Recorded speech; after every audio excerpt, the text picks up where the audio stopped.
We know that you love it, Jose. It's a Just whore. like hearing the crisp sounds. That is Everybody John's voice. on tonight's episode of the Shenanigoons podcast love to hear that crisp ass voice coming through nice and fine.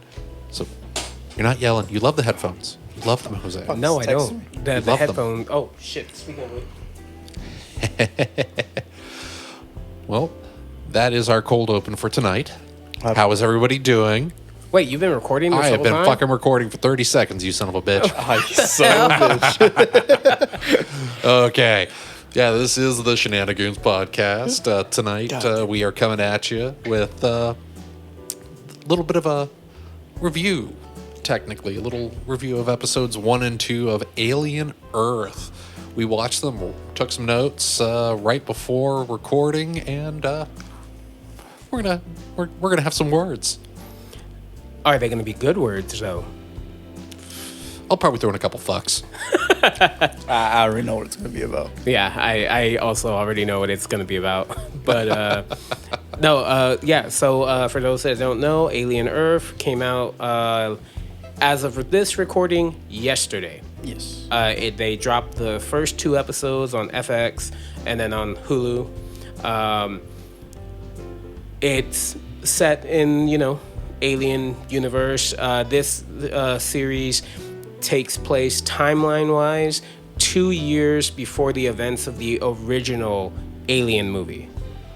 Yeah, and it's kind of interesting to really take it back to Earth or take it to Earth in general when it comes to an alien movie, because the last time we had any sort of alien action on Earth at all was from the 2 Alien vs. Predator movies. Yeah, exactly. And with that, it wasn't so much like it didn't feel like Aliens so much as it was more kind of summer horror blockbuster action movie for each of them, really. And this one, it feels a lot more like an Alien, like something that would really fit in with the Alien franchise, especially because it's still the future, nearer future, and especially because it does take place 2 years before the original Alien movie. It's kind of a near future thing, so it's like seeing Earth as they're imagining it in the near future is kind of nice. And it's kind of funny. It's like I did put in my notes, it does feel kind of like a capitalist, cyberpunk, dystopian hellscape in a sense, because it's like you have 5 corporations ruling the world. So it's kind of like Night City, but on the planet. Pretty much. This basically, like the whole, like them bringing the aliens to Earth and stuff like that, it kind of does prove the point of, hey, in the first movie there was kind of like hints like, did they know about, the aliens, the xenomorphs and stuff like that? And it's like, yeah, they kind of knew. Yeah, it's kind of like oh, okay, yeah, we have prior knowledge of these things, and the cargo was obviously by expanding the lore in this way, it very much does say like, oh yeah, Yutani definitely knew they wanted to get it on Earth so they could study it on Earth or set things up to go completely crazy as far as their weapon development division Pretty much. on Earth. AKA the Black Goo, if you guys remember that. Oh yeah, from Covenant and Prometheus. Yes, and Romulus as well. Yeah. Yes. If anybody hasn't seen that movie, I'm sorry if I spoiled. Well, the Black Goo is now kind of like full on canon in the universe at this point. That said, how about some just opening thoughts on these first 2 episodes? What did you guys think of it? I'm not trying to be like, they weren't that good, but they were good. I feel like there could have been more pacing wise, and then a lot of like it'll get more into it later, like once we get to our notes and stuff, but a lot of the transitions were a bit too overused and kind of like getting old. Yeah, it's I can see that. It's like the fades Yes. were a little pervasive, but yeah. Other than that, I mean, pretty good. I really did enjoy it. Yeah. And Jose, what did you think? I liked it because of the fact that, like, especially when in the first episode when they are on the ship, I forgot the name of the ship, but Manigo or yeah, something, Magnot or something like that. Yeah, something like that. Right away, when you see the crew, which let's go ahead and just say this is a spoiler discussion because we're probably gonna. We're going to spoil the fuck out of these first 2 episodes, probably. So if you guys don't want to be spoiled, stop listening now. No, wait, we need you to listen. Sorry. Please do. Please listen. Skip to this time on the video. But I'm not going to time it out. But no, when we see the crew, we see their interactions, and more importantly, we see where they are in the ship. It is almost like an exact replica of the original ship from the original movie. And I thought that was really cool. It's showing us, hey, yes, you are in the alien universe. This is, something that is taking place within the timeline. It's not some random, this is our interpretation. Like, no, the people that created this show said, hey, we're pulling from the movies and we are making sure that references are there because, you and I were seeing references left and right. Oh, yeah. But the fact of they also added a new bit of lore by introducing, I think it's called Prodigy or... Oh, yeah, Prodigy, the fifth company. Yeah, the fifth corporation. And I like how they even explain the whole corporation aspect where it's like, the 2 guys on the ship with the cards and how he's trying to explain it. And then they go into a full explanation for the audience. It's like, hey, yes, there used to be 4 companies that ran the world. Weyland-Yutani apparently also runs Mars and Jupiter. No, it was Jupiter and Saturn. Oh, yeah. No, Mars and Saturn. Mars and Saturn. Yeah, okay. So, like, it's not even just Earth. They actually... Now we're starting to see just how big of a deal Weyland-Yutani is. Like, granted, if you've seen all the movies, you know they're a big deal. But now to know, like, holy crap, they actually, like... basically run other planets as well. That's a big deal. Oh yeah, especially because like Weyland-Yutani has been kind of the company for the most part, and as far as most popular alien media goes. I know in some of the comics you would have a little bit. There's some of the more new comics. Yeah, you get a little bit more. They would talk about like the other companies. Yeah, but the vast majority has always been like Weyland-Yutani, Weyland-Yutani, Weyland-Yutani, and now having this kind of explained out and how those things actually control kind of the goings-ons, it does help out a lot because, yeah, beforehand it's like Weyland-Yutani. It's like, how the fuck are they getting away with all this shit all the time? Yeah, and then we come to find out that we know. Well, the show actually also says that they control North and South America. 100%, that is them. And then also, too, in, was it the second episode? When we're introduced to the brother character, it shows New Siam. I think that's what it's called. It's like it was the end of the first episode. End of the first episode. It was towards like the middle end. Okay. Yeah, when they introduce the brother, and it says New Siam, and it says that's Prodigy territory. Yeah. So I do like the fact that we are seeing that. Do I think they're going to show any more territories? Probably not, because this. Funny enough, like the vibe that I got from the first 2 episodes, if you've ever seen, I'm trying to remember the movie, I love it, and I cannot remember, it's an Asian film where the cops are trapped in the building. The Raid, yeah. It kind of feels like The Raid in a lot of aspects because, okay, so real quick, the way that the first 2 episodes, the ship crash lands, something went wrong on the ship, specimens got loose, they didn't explain it. That was one gripe that I kind of had. At least they haven't explained it yet. Yeah, but they haven't explained it yet, so if they do, I still stand by the whole, like, we're gonna get it through the whole... Yeah, I'm pretty sure it's gonna be like a flashback or something, but yeah, so ship crashes, it's been in the trailers, you guys, so don't be like typing angry. It's been in the trailer, said it crash lands on this island. The island is controlled by the company Prodigy. Yep. Prodigy is run by a weird dude who's Kind of Timothy Chalamet looking dude. yeah, who's and he's going full Tarantino with his feet out all the damn time. yeah, and then he's you know, this whole concept of he's creating, because the show starts with a little bit of text explaining the difference between synthetics, cyborgs, and the new one, hybrids, which the leader of the CEO of Prodigy, that's what he's creating. That's the main girl that we see, Wendy. She's basically what happens. A human's essentially their consciousness gets transferred into a synthetic body. So now they're hybrids. Yeah, so now it's like you have the human consciousness in the synthetic bodies. The whole thing is very much a Peter Pan reference. It's like they have Disney being Disney, snuck in There it is. some of their animation.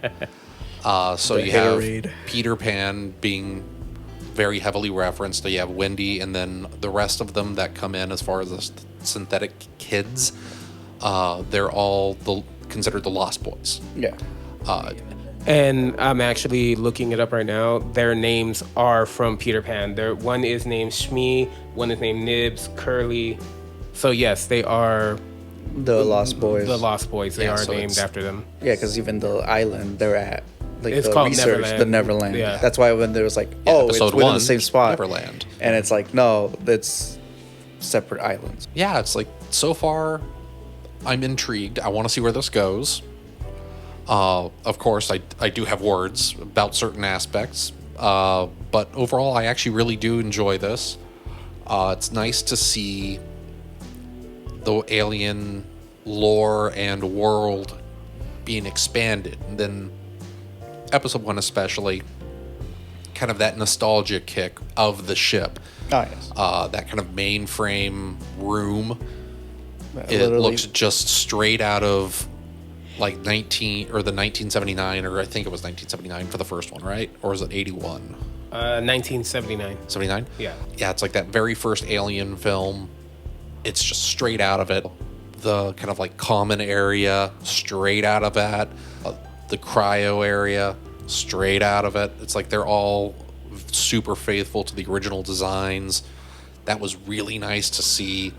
You get those little also nostalgia hits for when you first see the search and rescue crew. It's like you see the smart gun, you see the pulse rifles. Even though they're not space marines, it's like you still get to see a little bit of those things that are just kind of like little hits of like, ooh, cool, I remember this. But it's not done in a way where it's like a tip of the hat to you, which is really kind of nice because I was expecting that in a way. Nostalgia.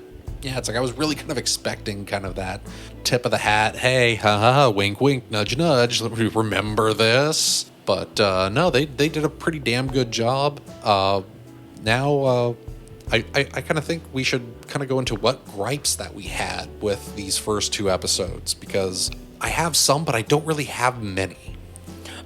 Before we talk about gripes, can we talk about the moment that made you laugh out loud? Oh, which one? The moonwalk, the backwards walking. Oh of the, God, yes. Okay, xenomorph. so episode 1.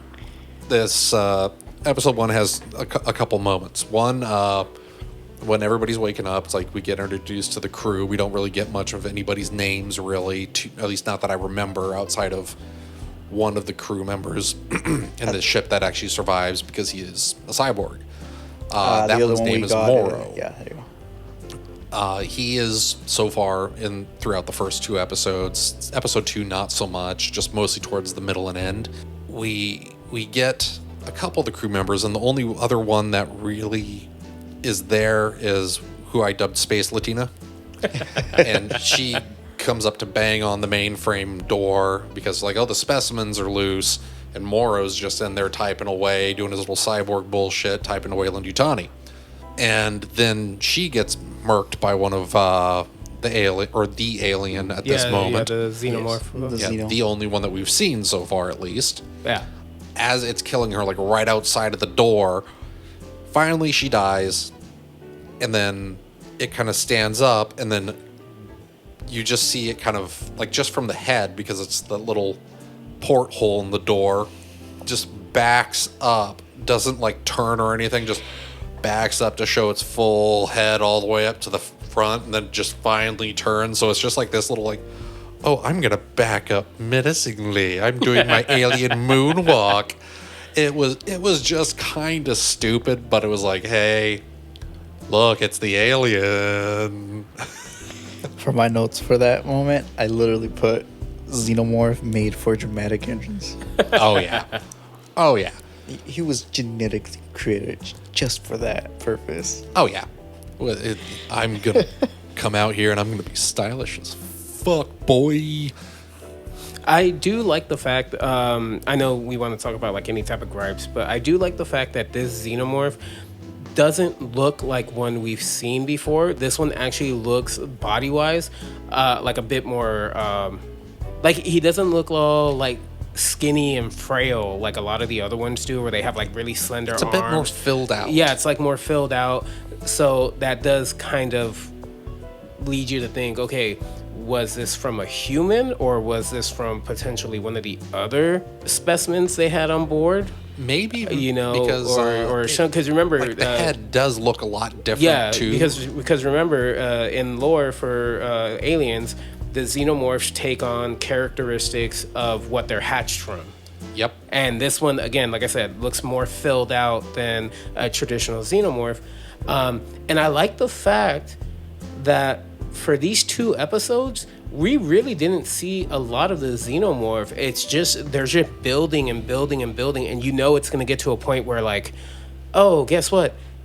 Everything goes crazy and haywire. And like, oh yeah, the xenomorph's bad. Guess what? There's something worse on board. You just didn't see it yet because you were focused on the killer that's coming at you. Oh yeah, it's like that was another thing that I did actually. Again, we'll get to the gripes, but I really enjoyed that we did get to see more kind of menacing critters that are on board, like the little leech things. Oh yeah, because at first when they were first introduced, kind of in the kind of a Chekhov's gun style, it was like the scientist in the episode 1 before the ship went to hell. Oh, when she put the dead rat inside yeah. of it. It's like a frozen dead rat. She puts it inside the thing, and I'm just sitting there thinking to myself, it's like, well, why the fuck are she putting a dead rat in there? And if these things are like insectile critters, why is the bottom of the like tube that their little Containment cell. Yeah, their little containment thing, their little terrarium of sorts, why does it just look like there's just gore at the bottom of the damn thing? And it's like, oh, because they're bloodsuckers and they're messy eaters.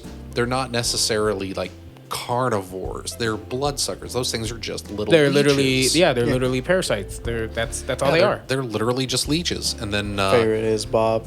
oh yeah. Oh, yes. Oh, Bob. I love Bob. There's one of the little parasites that's in there that we have dubbed Bob, the tentacle monster. With the multiple eye thing. Yeah, it's just like the single eye that can turn into a multiple Pupils. iris pupil things. Yeah. And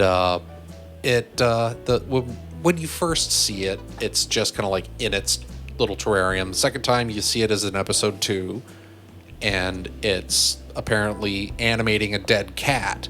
So it has some interesting capabilities that could be explored, or it could stay underneath the little thing that Shmi threw on it. The tray that he threw on it with the microscope. Yeah, it's like, so it could stay there, but again, that's another kind of Chekhov's gun situation where I think that it's gonna get out, and I'm not 100% sure outside of it having the eye there to kind of just see why it would go after the synthetics that it did in that second episode. Like, I'll just segue this straight into gripes, because this is kind of a gripe. I've noticed that there are some things that do disregard the Lost Boys. Yes. That's going to be the easiest way to put them as a whole.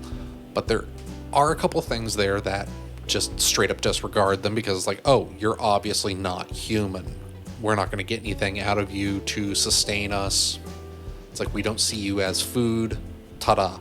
But that one in particular is like, nope, fuck this. I'm going after you. and almost went after the redhead and almost got her, but they pulled it off and put it on the table, and then Morrow threw the kind of like tray food service type thing on top of it. Shmi. Shmi. Yeah. He looks a lot like Morrow. No, yeah, they really do. Remember, we almost thought he was mixed him up him. immediately. Yeah. I think what's happening in the show, and maybe they will explain it later on, is the fact that these creatures aren't really reacting to them like, oh, you're human. They're reacting to them because they see a being standing there.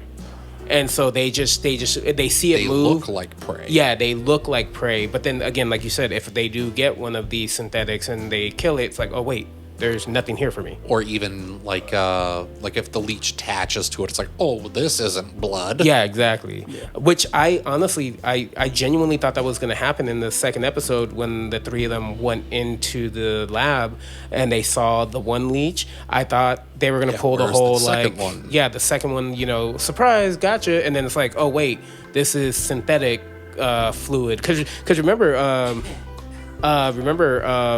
the one synthetic that went, the lost boy that went with Wendy, when he's explaining, oh yeah, we don't bleed anymore. We have white fluid in us now because the synthetics and aliens have that white fluid in them. So that's what I thought they were gonna do. I thought they were gonna show like,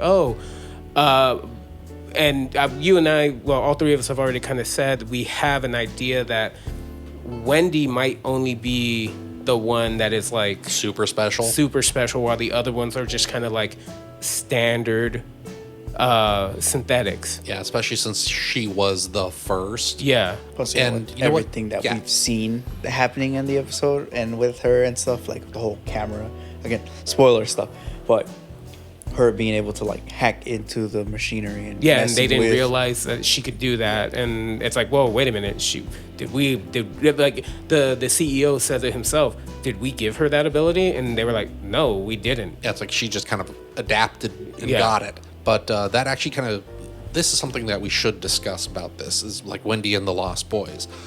What they effectively are is they are the hybrids, they are synthetics with a human consciousness. But the reason that they are that way is because they were terminally ill children. This was kind of not only an experiment to see if this worked, and Wendy was the first successful thing. It's hard to kind of put it in words because it's like now that they're in adult bodies and they were kids. Adult bodies. Yeah, adult presenting bodies, I should say. Yes. And they were kids that were terminally ill. It's kind of like, okay, you have that kind of little bit of a moral question there. It's like, okay, you've done this, you're playing God, but now it's effectively like, oh, you've kind of technically solved mortality in a sense, which is kind of the point of them doing that in the first place. But at the same time, it's very much like now what are you going to be doing with them? And the only reason they're in this particular situation is because of Wendy being the adventurous one, wanting to save her brother. Because her brother went on the search and rescue crew to this thing. And she's like, oh, I want to go help him out and see him and meet him. Ha ha ha ha. We can help. Yes. I don't have ulterior motives. That's like, and it's kind of nice in a sense because this is like a double-edged sword. But both are good things, technically, for like horror media. You're getting characters out and into danger, and you're also getting to kill kids, probably. One thing that I thought was interesting is how the CEO for Prodigy, he comes off as like, just, eccentric genius at a young age.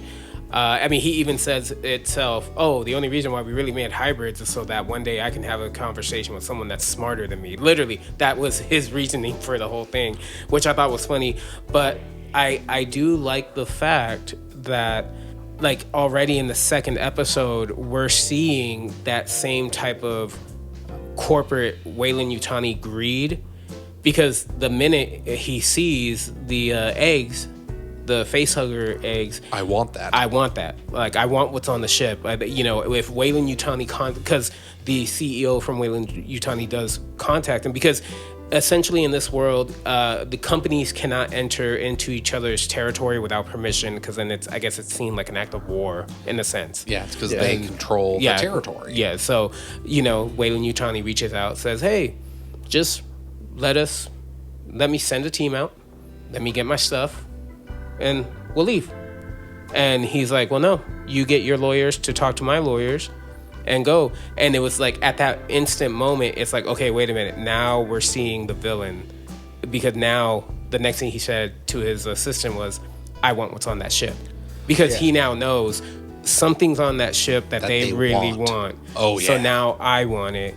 And like, you already had a vibe from him that he's not the best person, but now we're going to see like, hey, you are just as bad as them. Yeah. And I like how that kind of, I like how they didn't wait until like, oh, the second to last episode. No, you're already seeing he's not a good guy. Yeah, it's like you in episode 1, you kind of get that hint of like, oh, this is a little altruistic, solving death effectively. But then it's like you get those little bits here and there where it's like, oh, he might just be doing this for a kind of either profit driven or just ulterior motives in general. And then episode 2 is like, oh yeah, he's definitely doing the like hybrid project at least for ulterior motives. Yeah, because even he goes on the high goes on the tirade. tangent. It's like, it's not. Why does everybody keep thinking it's about money? It's not about the money. Yeah, and then with the Weyland-Yutani call, yeah, it's like it obviously becomes a part of like, oh yeah, I'm just kind of greedy. I want what I want. I want to do what I want to do. I have the money and the resources to do it. I'm just going to fucking do it. And it kind of makes it a little bit more, it does make it more human in a sense where it's like, oh, yeah, this might be a good thing for people in general or just for the human race. Kind of like what cost type of situation. It's like, what else is going to go on around it that's going to be detrimental? And we're already introduced to what's detrimental. It's like the guy's actually kind of a fucking douche and a monster, and he's probably going to be more of a monster as time goes on. Oh, yeah. So it'll be interesting to see kind of what they do with that. I want to see how they're going to make Prodigy into a more nefarious company, or if they're just going to flat wipe Prodigy off the map in the series. That would be interesting if they bring them into this series just to wipe them out at the end and be like, hey, we're Weyland-Yutani. We're the main ones. It's a good possibility, especially with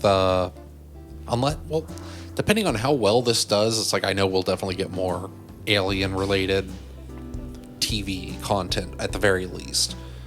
It also does kind of beg the question. It's like, okay, if they don't wipe out Prodigy with this particular television series, how are they going to slot them into the greater universe going forward? And so that'll be kind of interesting to see as well. But yeah, so biggest gripe, it's still early, but as they end the episodes, the music does not fucking fit. Oh yeah, it goes from like this like tense things to just like hard rock. Like the second episode ends with a Tool song, and it's kind of like, okay, I like the song selections, but they don't seem to fucking fit to me. It just kind of comes out of left field where it's like, I what? think I don't know for sure, but I think that's alluding to something. Like they're using that to kind of set the tone for maybe something that's gonna come up, because I'm willing to bet we're going to get some type of action piece in this series, even if it's like just one episode. Clearly, like, you know, Wendy, like at the end of the second episode, Wendy's brother gets literally dragged out of the opening of the ship. Oh yeah, alien leaps is just like, yoink. It just grabs them and they just fall. And we all thought like, oh, she's just gonna jump out the hole right after him. And the music basically said she was gonna do it, but she didn't. And she didn't. She like runs back. She tells the other synth that's with her, hey, stay here, stay safe. So I do like the fact though that she's still remembering, oh hey, I'm with my brother again, but I also have these other people that are technically like my siblings now, because we all underwent this process together. So she's like the big sister. Again, Quite literally, yeah. She's literally Wendy from Peter Pan. Oh yeah, it's like she very much kind of plays and fulfills that role exquisitely, really. And it is really fun to have all these kind of adult actors kind of playing very childlike for this situation, because it adds a little bit of levity, but it also allows them to be a little bit more loose with the emotion. I like the fact that it didn't annoy me. That's the reason I really, really am happy that they didn't keep the kids as kids. Yeah. Because if there are certain child actors that can do very well. There's not a lot of them. True. Yeah. And in fact, I'll kind of segue for a quick second, like a little sidebar. Okay. I recently watched the first season of Untamed on Netflix. Oh, okay. Very good show. There is a child actor in the show. It's very sparingly used. But for the most part, when it's a young child actor, they don't have the range necessary, or even just the vocal range necessary to express certain things. And it made a little bit of sense in that show as to why. I won't get into spoilers about the show, but it makes a little bit of sense as to why the kid doesn't have a whole lot of emotion or range. That said, child actors tend to be very annoying. It's like they kind of take you out of it, because it's kind of like, oh, they're written as, it's like they're written as like super children or highly more capable than what they should be, or they just are danger magnets. It's going to be one of those things when the kid's written into any of these situations. So being able to have that, but as an adult, it does kind of work a little bit better, because you do get a lot more of that range because of the adult actor having more skill, presumably 9 times out of 10. And I like that. I do like that, and I appreciate that decision. I really appreciate that decision. But yeah, it's like but back to that, it's like the music was my big gripe about all of it. And let me see, there was one other thing. Well, outside of Disney sneaking like Peter Pan into the fucking thing, it's like I get thematically why they did it. Yeah. It's like after they got the other kids involved, it was like, okay, now this makes more sense. But I think we all share one gripe that will hopefully get resolved, and that's what you'd said a little bit earlier, is that we don't know how or why the first ship is like crashing in the first place, why that crashed into like New Siam. Why did it happen? We have some clues as to why it might have happened. It was like, obviously, right now specimen got loose. We're just guessing. Yeah, it's like who or what caused it. It's like, because you do have Morrow running around, and he's trying to secure the xenomorph for Weyland-Yutani, because he's a Weyland-Yutani asset. But why is the ship crashing in the fucking first place? Well, how did it get out in the first place? Actually, you know what? I think I fucking know.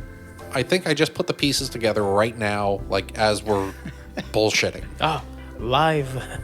Yeah, live theory. Because we did not see the cyborg or the synth's body on the ship.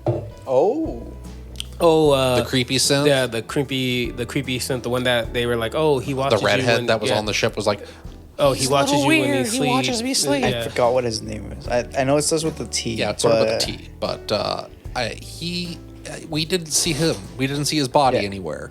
So we don't know what happened to him, at least as of yet. Usually when there's a synth involved. Shame. Sorry. That's staying in. But yeah, it's like I have a feeling that he might be the cause, because again, yeah, we didn't see any body for the synth. Maybe he had something to do with it. Maybe he caused the thing. Maybe he set things in motion. Maybe he was operating under different orders from Weyland-Yutani. Because 10 out of 10 usually, 10 out of 10 chances, it's usually the synth doing something because of Weyland-Yutani.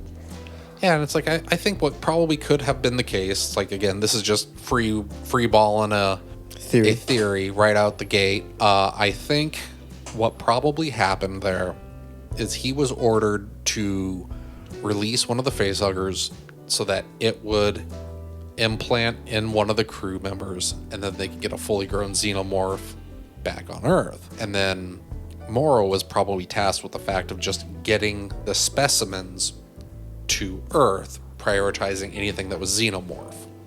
Especially because in episode 2, he gets the drop on the xenomorph, stuns it, and then just does like a weird little webbing thing on it. A little casing on it. Yeah, it's like a little light casing where while it's stunned, he could just kind of pull it around.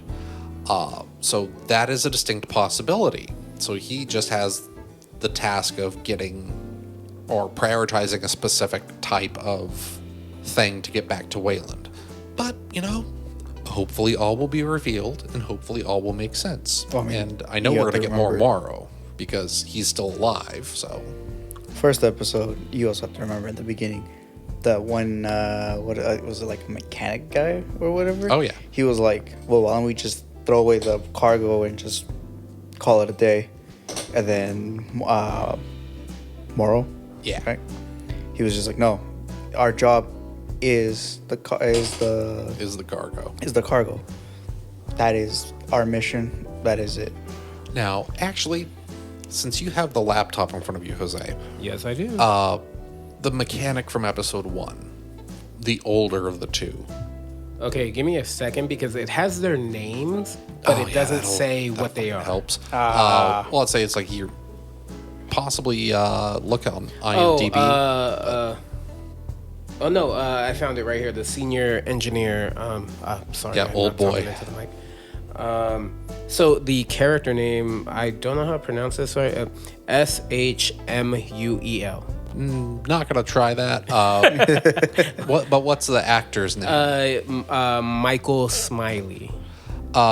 Click that because I have a feeling I know that is. Scroll down. And what was he in the early Alien movie? Was he the actual mechanic that got killed first in Alien? No, he was not. Because he looks a lot like him. He does. No, you're right. He does look like him, but no, he was not. Oh, hot damn.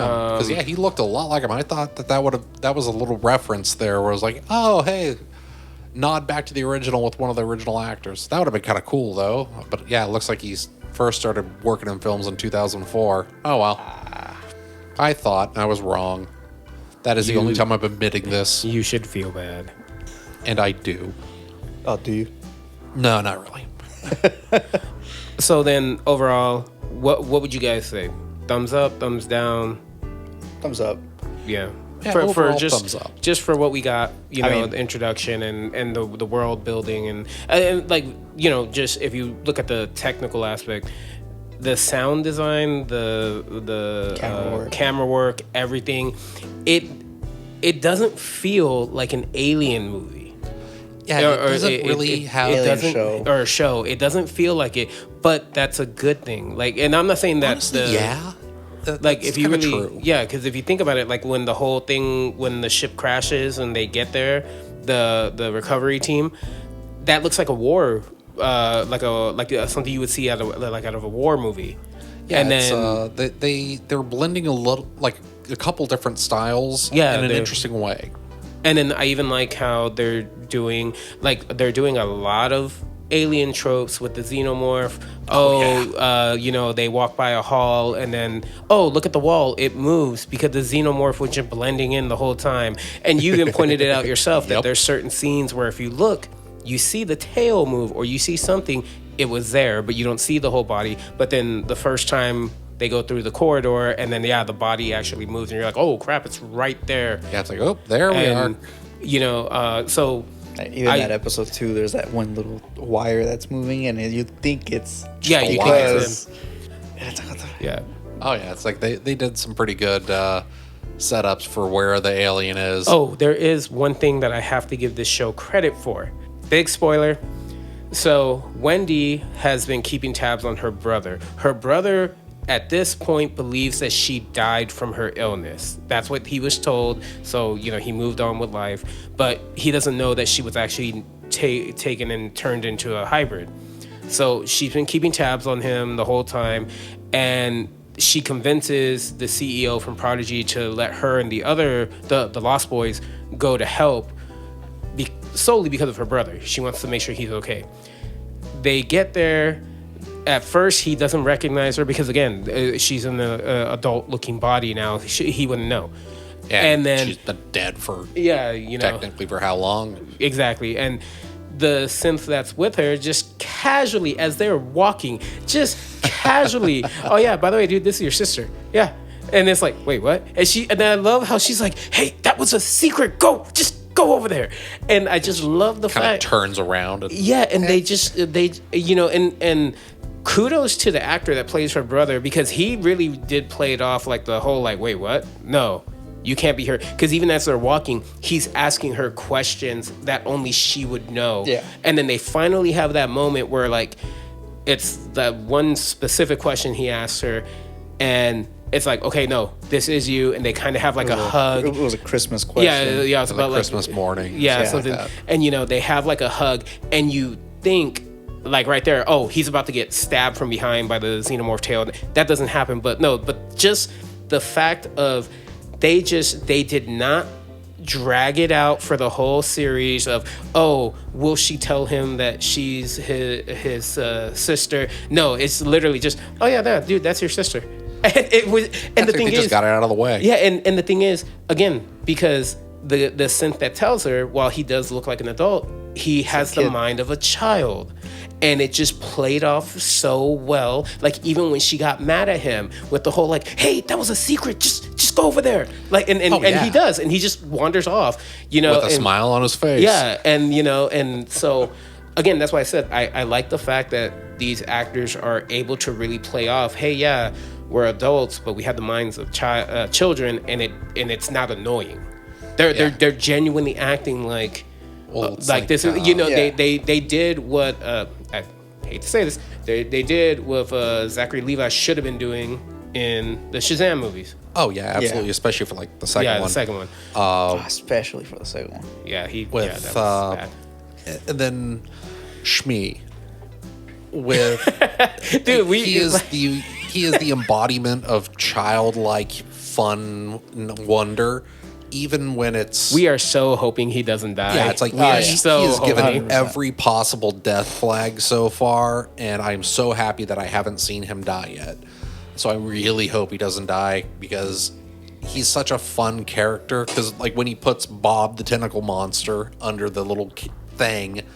Oh yeah, the tray, and then he puts the little microscope on top of it, and then just holds it down on top of it with like this big wide-eyed look, like, oh my god. And it is the most kind of like, oh, this is totally what a kid would do. This is absolutely how a kid would do it too, and it's perfect. So it's like, I really love his character. I don't want him to die. He should live forever. He should be the survivor. Final girl. Yeah, he'll be the final girl. Not Wendy. It'll be Shmi. But yeah, it's like I'm like what they've done so far, and I want to see how they're gonna play the rest of it out now. So it's like, if we have time and ability, I think what we could probably do here is like kind of like open up the next couple episodes with some episode reviews. I'm down. I think they're gonna do 2 a week, right?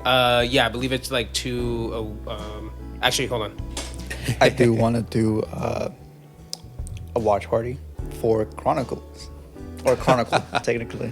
That could be kind of fun. Kind of like a little watch party with. No, it is 1 episode a week. Okay, so then how about this? This will be both for the audience and for us. We will go ahead and we'll do a little recap twice a month. Okay, yeah, we can do that. So then that way we can kind of get a little bit more thoughts as to how things are going, and not just kind of, rather than just reviewing like one episode at a time. We'll do like maybe 2 episodes. It kind of gives us a little bit more of a bulk going, and it gives a little bit more context to the goings on in the world. And it's like, if one thing doesn't really forward things too much in a certain aspect of one episode, it might in the next. So that could be beneficial. Like, who knows? Next episode could be a lore drop, and the following episode could be here's something interesting. Practically nothing. So the first episode was titled Neverland. Yeah, Neverland. Second episode, Mr. October. The third episode next week is Metamorphosis. Fourth episode is Observation. Fifth, In Space, No One. Sixth, The Fly. Ooh, interesting. 7th and 8th episode names are to be announced. Interesting. I like the naming convention so far. And this, it also does really speak to the fact that shit's going to get really weird really quick. Especially if you have an episode called The Fly. Oh, yeah. If anybody listening to this has seen that movie, you know why that's like, oh, that's interesting. Yeah, that's going to start getting real crazy real quick. And I think that can be a lot of fun in that case. It's a little callback too for the In Space. Yeah, no one can hear you scream. That might actually be the episode where they show what happens on the ship. Yeah, that would make sense. You know, that could be the episode where, Morrow... Either that or somehow they're going back into space for some reason. Yeah, something. So it's either going to be finally we get the past revealed of the ship, or we're going back to space. Okay. In Space, it's gonna be Prometheus. Yeah, they just re-air Prometheus. Oh, one thing I will say about this show, just based off the first 2 episodes, is if you're not a fan of horror, you can watch this. Because at least with the first 2 episodes, it wasn't like jump scares, or it wasn't like creepy music in the background. There's tension there. But again, like I said, it's not like an Alien movie tension. It's just like tension, like, oh man, this disaster happened and we're trying to help people. Oh, we don't know that this creature is here killing everybody. Like especially in the second episode when he finally starts like actually showing up and killing people. But I think this is a good show for someone that maybe has never seen Alien. It's a good way for them to get like an introduction into it. It's a foot in the door for the franchise for people, I think. And because it goes harder than a lot of Alien movies as far as like the violence and gore. Oh, when yeah. it does have does. the violence and gore. That is one of my favorite things that I've noted was they didn't shy against like the whole gore. And one of the other things is they stuck to a lot of the within the set rules of the universe with the lore and how some things work. Like with the eggs, you see it react to Wendy's brother for a little bit. But it doesn't react to the synth. And it's like, what the fuck? And it's like, oh yeah. Yeah. It's just like the that plant creature thing, how it started to react because there's something there. Yeah, because again, like didn't really go after it. Like we talked about with the little squid Bob, little character we named, and how I said, where I think the creatures are only reacting to the synthetics. Not because they're human. It's like, oh no, that's something there. What is it? It's either prey or it's going to harm me. Yeah. Is this something I can make use of? Is this something I can eat, or is this something I could? Because funny enough, I believe the synthetic that was watching, how Timothy Oliphant's character told us, it's like, hey, stay here, watch this while I go do this. That synth, his name is Toodles. Yep. And you notice the plant thing sends the little tentacle out, and it kind of moves, opens its mouth, and it's like, it looks like it wants to strike, but then it's hesitating because it's like, what are you like? And then he's able literally just to walk around by. it, yeah, and it just goes right back in. And it literally just kind of opens the little flower bud thing with the little kind of stamen looking thing in there. Yeah, and just kind of like pokes around in front of him, but doesn't really ever kind of go after him or anything. And then it's like, just kind of like gives him a little like jump, or it jumps at him a little bit, like, "Nyeh," and it's, nope, he's not reacting. Yeah, Okay. yeah, exactly. Because he doesn't flinch or anything when it happens. He's just kind of there. But the funny thing, I love that little moment when they first see it initially, and Kirsch, Timothy Oliphant's character, so we know he is also a synthetic. We know that he is essentially like their mentor slash trainer Yeah, he's in a kind of way. like he's the traditional synthetic you know, style, like the AI. Yeah, exactly. And I love that fact when he's like, you're not animals, so you don't have anything to fear. When they first see the plant thing hanging from the ceiling. So it's like, oh, okay. But then that kind of makes me think like, okay, so wait, what does he know? Because I get it, he reasons with logic, because again, he's more of a traditional synthetic. I mean, remember, he's supposed to be accumulated by, because again, the CEO was talking about it. It's like, well, what about, the synthetic guy? And he's like, well, yeah, he's not really smart. He's just a combination of all these philosophers and all these like brilliant guys, but it's just programming. It's not learning. Exactly. He's pure data. Yeah. And it's like War of the Worlds. Oh yeah. but yeah, I love how any moment we'll talk about that movie. One day We're we're gonna gonna watch it at some point. one day We'll we're gonna watch be it at dumb one enough to point. watch it, and then that'll be probably the funniest episode we ever do. Oh, we're gonna have so many notes. Yes. I think we'll need a binder just for that episode. Probably watch the movie 2 times just to get everything down, and then spend an entire 4.5 hours. we'll watch. It'll be we'll a watch mega that cast. one, and then we'll watch the 2005 one. And I'll still be mad because the kid survived at the end. I will That still will- be mad. Watch. That's gonna be the only note we're gonna have for that one movie, for the 2005 one. It's just the kid should not be alive, and then for the other one, for the newer one, it's just gonna be like 3 pages long essays of like, this movie sucks. Yeah, I could see that. So, well, I figured we could probably move on from this, but I do want to give a little bit of like some trivia that I was looking up as we were talking about. So apparently there is no direct connection between what Daniel Trachtenberg is doing with Predator and Alien Earth. So far, Interesting. there's no direct, like, oh, these meet. Everything is what he's hoping he can get the franchise to. Because I initially thought he had like either directing or producing or something with the show. No, he doesn't. He doesn't have anything to do with it. But, again, Wayland Yutani is in the show and it's in Predator Badlands. We know for a fact because Yes. the synthetic in there. And so hopefully this show links to that franchise. I know they've already been talking about a lot of potential with it. I definitely think this show, like especially like Wendy, like especially if Badlands plays out the way I think it's gonna play out, Wendy already feels like she would fit in what Daniel Trachtenberg has been doing. And so far, she makes a really good main character. She's a compelling character, acted very well, and just has a lot of she has a lot of presence on camera. Yes. It's like Yeah. she knows how to, like, I don't know who the actress is for it, but she does an exquisite job, and I kind of hope that this isn't the only thing in Alien that she sticks around with. It would be nice if we get more. Actress name, by the way, is Sydney Chandler. Okay, it looked like on there she only had like 1 film credit. You could scroll the filmography. Yeah, something called 2022 Don't Worry, Darling.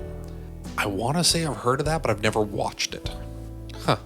But yeah, she does a good job. I like her. I would like to have her continue to be in this franchise as of this moment. Her character of Wendy is very good. I approve. Money's on that she takes over the company. Oh, that could be kind of fun. Yeah, that actually. would be actually kind of interesting. Like if in the end, like, oh, pull one over on the CEO and be like, oh, nope, I am better than you. So there you go. Sucker. Yeah, it's like you got what you wanted. You wanted somebody that is smarter than you. I'm smarter. Pretty much. Yeah, it's so yeah, we'll just have to wait and see on that one because that'll we got what 8 episodes total for the series. Yeah, 8 episodes. So that means we got 6 more weeks of this. So Pretty much, yeah. 3 more episodes y'all are gonna have to deal with us with this. Yeah, it looks like 8 episodes, and yeah, hopefully we'll get some closure. Either that or they'll announce a new season relatively soon. Or the show will end on such a horrible cliffhanger, and we'll just be like, why? Yeah, and then Disney will not put any money into it because Disney can't produce anything more than one good thing at a time. Oh, God, I really hope that doesn't happen with this show. It's just gonna like lead into it's gonna end in the beginning of the first Alien movie. Oh, that. You know what? I wouldn't be mad. I wouldn't be mad, especially because it's like you could technically say it's like that could connect to the episode title, at least of In Space No One Can Hear You Scream. Yes. Because then it's like, okay, maybe if they do go back to space, even though it's alien Earth, if there's at least a portion of it that goes back to space, maybe that's where you got the alien from Alien 1. It's like they got him back out into space, tried to shoot him out there. They put him on a cargo ship and were like, fuck you, go to the sun. But it got picked up or something. Who knows? We'll see. Yes, we will. In 6 more short weeks. Fuck. Well, Yeah, look I at it don't wanna this wait for way. that. I have the release schedule for the episodes, so we can map it out accordingly. Yeah, at least the nicest part there is that it's just to the end of September. So Yep. as Pretty of much. like since episodes come out on Tuesdays, the week of the September 23rd, which is I think their last episode, right? Yes. That one we should have the full series wrap up at that point, which will be kind of fun to do. Kind of doing a series wrap up on the cast. That'll be nice. Will the show land properly, or will it just fall apart? And will I still have gripes about the music choice for the very end of the episodes? It feels so out of place. I really, really hope we just get like in one of the episodes ending with some type of like pop song, like In Sync or something, just to really throw you off. That would be the weirdest shit, but in some ways I'd kind of be like, okay, And you it's know like what? Now they're just trolling me. No, and it's like specifically me. Yeah, it's like the most perfect violent. chaos. It's like the most violent episode too. It ends on just like a gore fest, and yeah, then you just hear like In Sync playing. Tearing out my No, you know what would be funny? heart with We just get you. wham. And it's wake me up before you go. As the ending. I'm fine with that. You know what though? I'm fine I with that. kind of wouldn't put it past them to use that song. Oh yeah, especially since they are pulling. And honestly, this is kind of a gripe: is they are pulling a lot of stuff from like before any of these characters or their parents should have been remotely alive, for Especially them to with be that. like, I mean, like, I get oh, the these are baseball part. cultural moments. Like, well, that I don't get the baseball part because that's like, this takes place like what 100 years from now. Yeah. About, yeah. So the people who would have been like really into those baseball highlight reels would have been like our parents' age right now. Or to say you're in my parents' age, where they're like 60s, maybe going into the 70s, or even just like the super, super early 50s, where it's like, okay, it's still relevant enough in their life to where it's like they might have grown up with those types of things and like highlight reels and such like that from the 70s and the 80s and stuff like that, where you're having these characters 100 years from like now.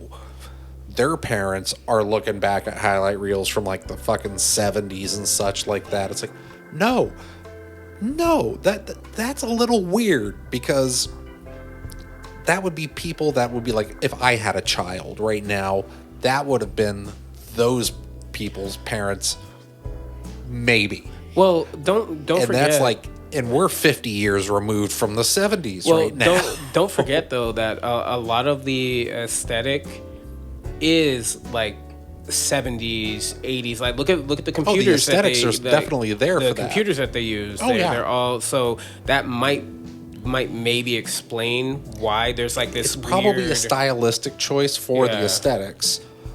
it's still weird timeline-wise to me.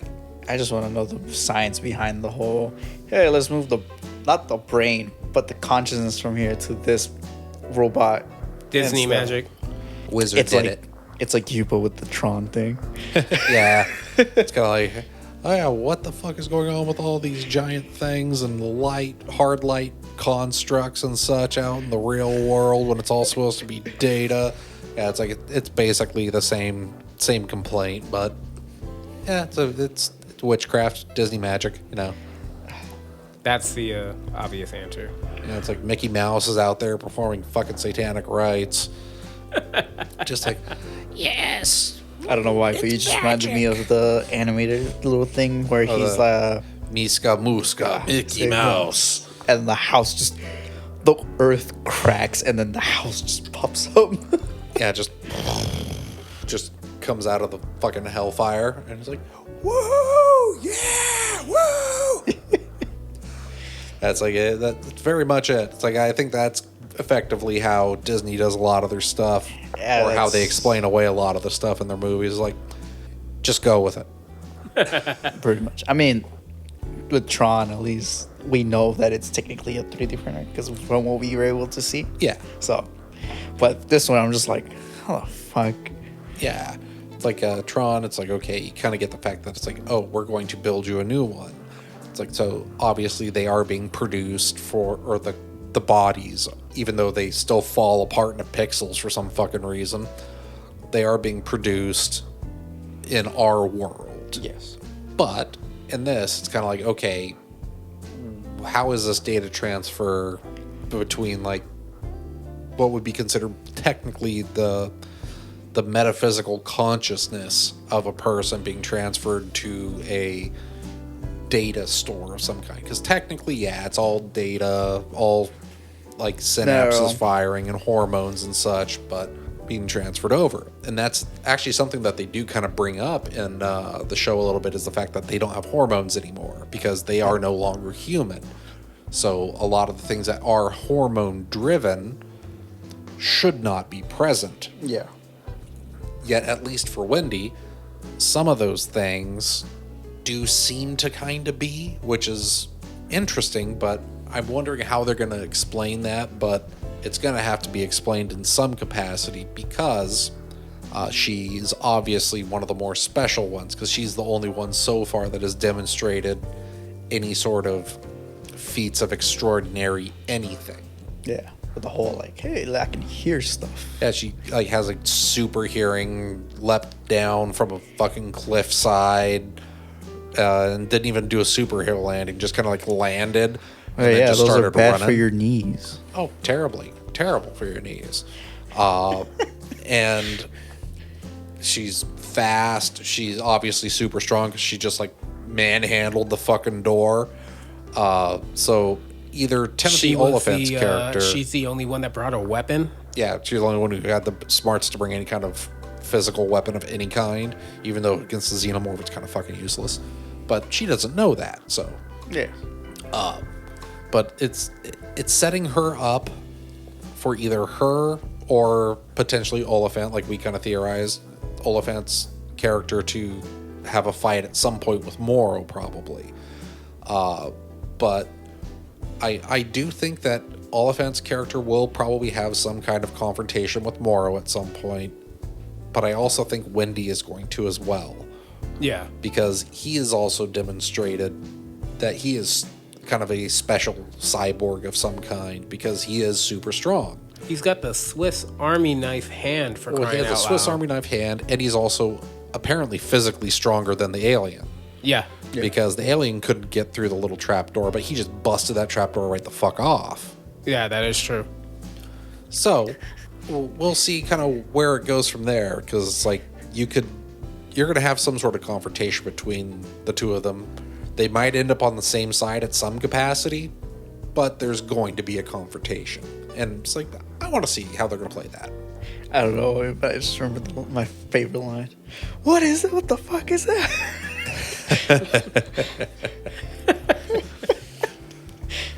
Oh, man. It's like, I'm happy with the show. I'm glad that it that it didn't utterly disappoint me right out the gate, because it's Disney. The chances were high. It didn't pull a Prometheus. So. It's like, I like Prometheus, but I also recognize that it is definitely one of the weakest of the Alien movies by a long shot. For me, it's just all the fucking stupid ass choices. Oh yeah, just the amount of dumb choices that people make in that movie is It's like, astounding. bro, you're all scientists, essentially. Like, How at least are you a all this majority of them are all scientists, and they're all making the stupidest choices in the entire thing. Oh yeah. So I'm happy that it's at least better than that in this case, because it's like you have a couple people making some stupid decisions. I mean, the whole getting the Wendy and the Lost Boys there in the first place was all the result of a stupid decision by Wendy. Yep. Because she wants to save her brother. So at least it's at least kind of an altruistic thing, where she wants to meet her brother, but also make sure that he's safe. It's still a dumb fucking decision. But it's not like a consistent set of dumb decisions, at least not yet. Yeah. Everyone's proven to have at least somewhat of a brain cell, essentially. Some kind of a brain. Even, even a lot of the Lost Boys, it's like they obviously do play it as if they are youths, kids, but they're not stupid kids, and I'm happy about that. But yeah, let's see where the rest of this show goes. Hopefully, it'll be just as good going forward. Well, at the very least, we're gonna let all you know. So look forward to it. And if you don't, well, you should. Just wait for the episode where we're all sad because of the fact that like one of our favorite characters died. Hey, I'm still sad Space Latina's dead. Yeah, so That was a tragedy. Do not approve. Actually, pretty graphic for TV. Honestly, yeah. But then again, they- FX gets away with a lot, and it's Yeah. probably at a late night hour as well. No, apparently it was 8 o'clock. Oh, it just- interesting. So Yeah, prime time. yeah. Oh, hot damn. Yeah, that is pretty violent for like primetime television. Because But usually I'm fine with that. Because usually with the Cable. shows, because usually with shows, something like that, like they're killed off screen. Well, there is a lot that's off-screen kills. but I mean, you did see you do like see a lot of gore. the Xeno like actually like clawing into her and whatnot, like not like gore, but like you do see like blood splatter and Yeah, it's you like, see get it the like blood splatter, but you're not. Yeah. Well, that actually drags us over to the party. Oh yes. Yeah. Like the party is actually far more gory. You don't see any of the carnage on screen as far as when it's happening. You just see the aftermath of it. Including the really one big- dude who's split in half yeah, and and still he's like his still top half's crawling. crying away. But yeah, it's like that was one where I was like, I'm kind of happy that they went there. But now we thinking even did that get was that. on primetime television, it's kind of like, oh, that I'm kind of surprised that made it to primetime television. Also, the scene in the lobby Oh, true. when the Xeno wakes up and gets out of that like weird webbing thing, and then just that's where my favorite line like comes slaughters. Oh yeah, and then the hallway. But yeah, the fact just that out from like off in the distance. What the fuck is that?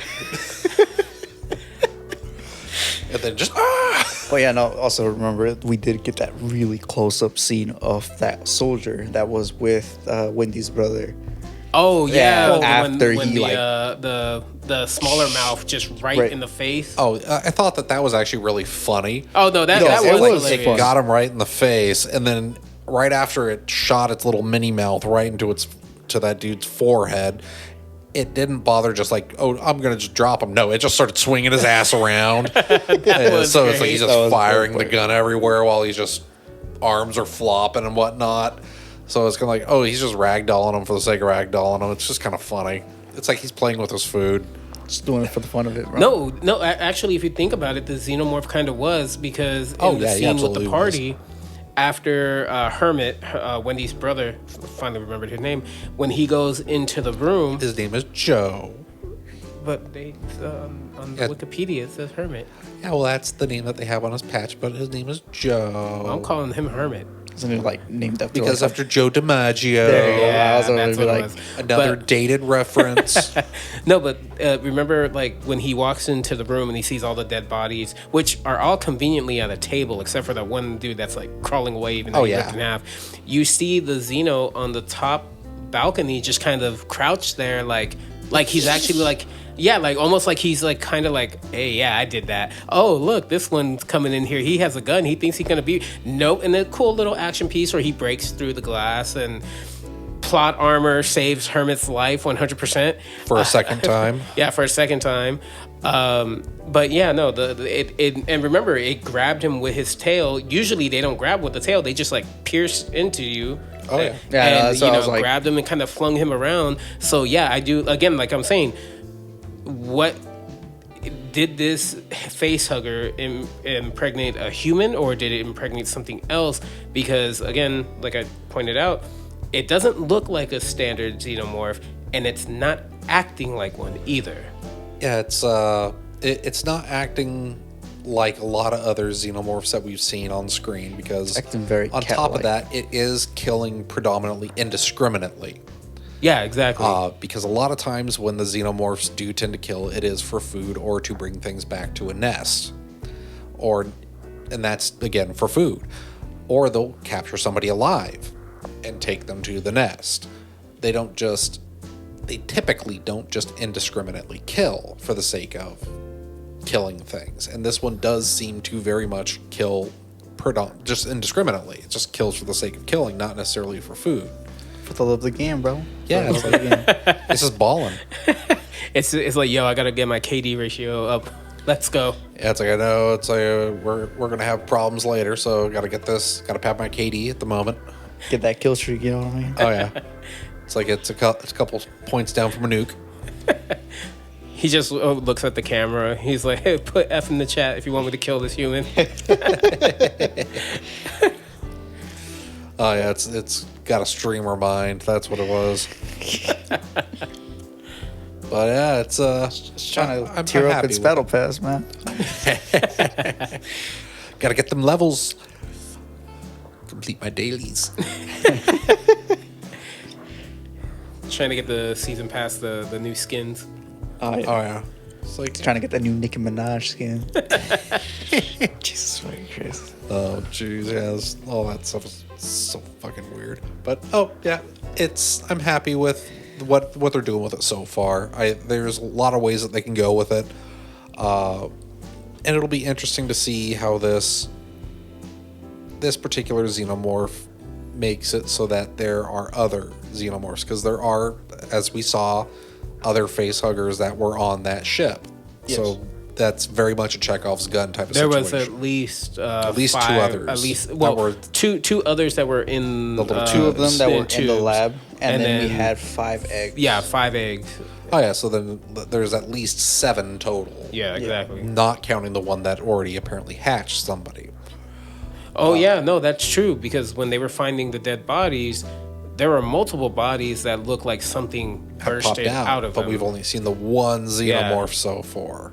So that begs the question: is there only one xenomorph, and did something happen to another xenomorph prior to the series actually really kind of starting, aka prior to the crash, or prior to Morrow sending it to crash? Well, I mean, remember, they did say that they had lost a lot of people Yeah. trying to get the creatures. So, Yeah, that's right. Yeah. The So there's senior a fair engineer guy amount. said that.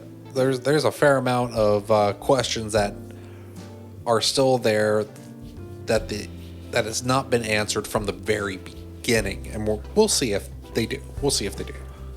Not all of them honestly need to be answered, but we'll see. We'll see. I want more. This should have been one of those like King of the Hill. They should have dropped the whole damn series. I would have been very happy, Actually, I would have been happy too.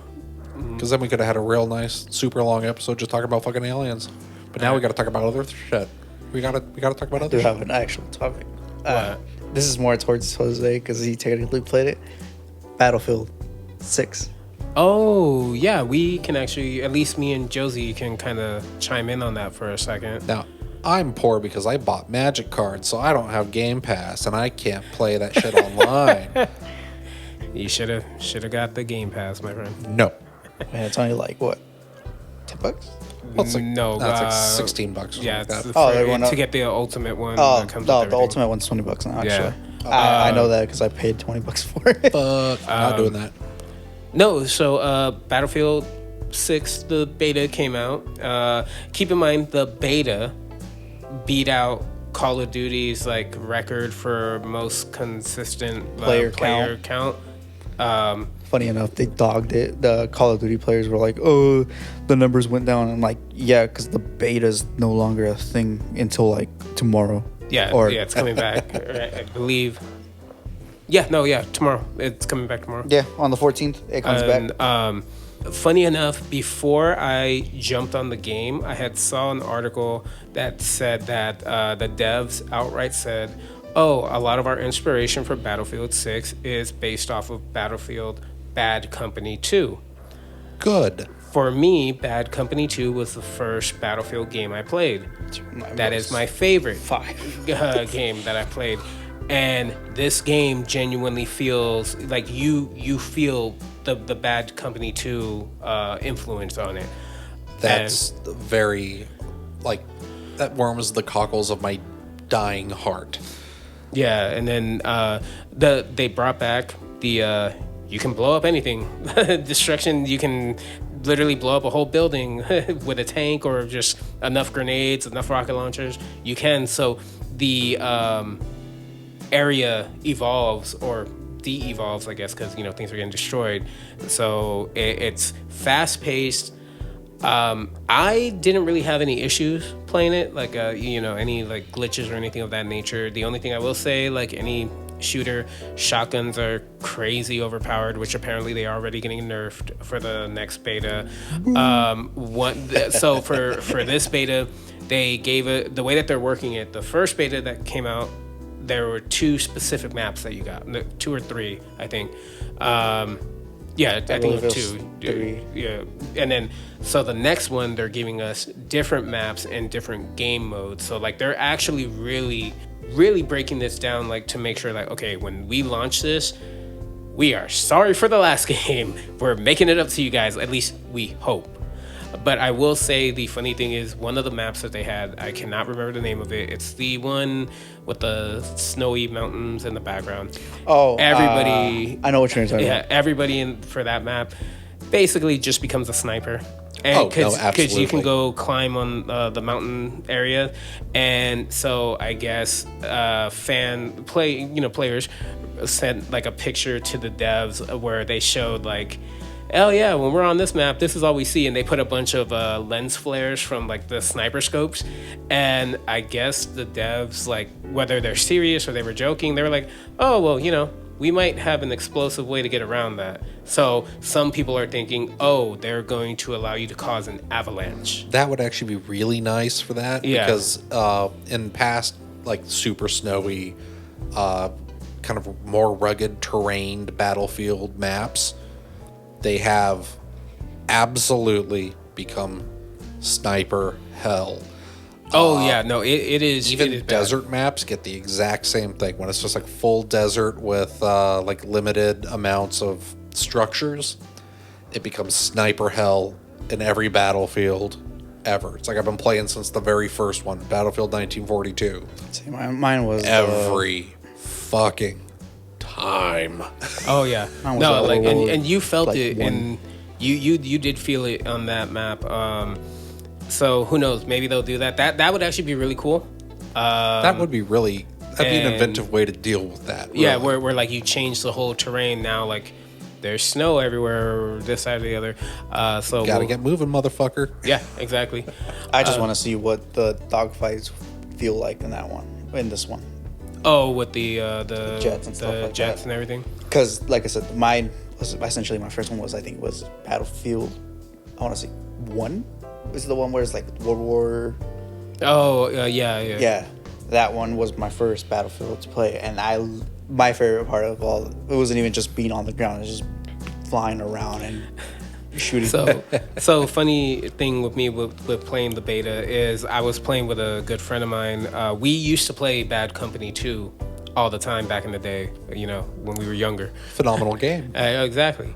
And as we're going through and we're playing, and he's like, oh yeah, each class has like their ability that they can do. And I was support, and I just completely forgot because I'm just dropping into the game. I'm like, yo, let's just go. And I love the mechanic of when you're rezzing someone, you can pull them back. So you can pull them back into cover. I just wish you could shoot while you were being dragged. No, that would be funny. But then, as I'm doing that, like one time he got knocked down, so I'm grabbing him and I'm pulling him away, and we're getting shot at left and right. And like he's like, "Yo, wait, you're support, right?" And I was like, "Yeah, dude, support has a defib. It's an instant res. You don't have to do the little timer thing." I'm like, "Wait, really?" He's like, "Yeah." And so I start using it. One game we won literally because every time, it was one of those games where even though you're not communicating with all the players on your team are staying together. Rarity. And just one of those moments. And anytime somebody went down, defib. And like we were literally just holding the point, and it just got to the point where you could even tell the enemy team was starting to catch on that, like, hey, we need to get that guy out because he keeps rezzing everybody. Well, see, then what you got to do is you got to turn around and start using the defib as a weapon like you're supposed to. No, I wanted to, but it was just like the power of life. It's like I wanted to, but every time I got a chance, I would just get shot or whatever. But no, the fact that like I seen some videos on it. It was when we were at TFIG, right? TFIG, yeah. We were playing. You guys were playing, and I was just like watching Fatal Fury. But then I was like, Fatal Fury had to end this. I was like, fuck it, let me watch this video real quick. The guy goes around, and he just goes 1 kill, 2 kills, 3 kills, 4 kills, and I'm just like, I might have to pick up support now. Oh yeah, it's like that's been my favorite thing since they had that as a mechanic in the game. Is just if for whatever reason the team needs support and nobody wants to play support, just, fuck it, I'll do it. I mean, that's but I'm going to be playing an aggro support. Oh no, like that's like me, like back in the day when I used to play Overwatch. I was a very, very, very aggressive Zenyatta. Oh yeah. I would be healing people, but then I'd be like, just like, you're take my balls. Yeah, just like take them all. Gotcha. I want to get the Nutcracker skin, so that way it's like, here's my nuts. Well, no, but going back to Battlefield 6, apparently the devs have said like, hey, we're not going to do crazy skins. It's all going to be like, proper military based like gear and so forth. Apparently, from what I read, I don't know if it's 100%. They're doing the battle pass thing like for Helldivers and Halo, where you don't have to buy the battle pass, and it will just stay. Oh yeah. Yeah, I heard they're doing that. Yeah, nice, I heard actually. that too. And they're like, well, it's still a battle pass, and I'm like, yeah, but you don't have to buy it to get everything. Now, here's my question for the game. How is it going to launch? Because so far, for like the past 5 Battlefield, maybe even 6 Battlefield games, at least the mainline Battlefield stuff, they've all launched in a buggy, broken mess, even if their betas were really nice, because the betas tend to be a lot more controlled.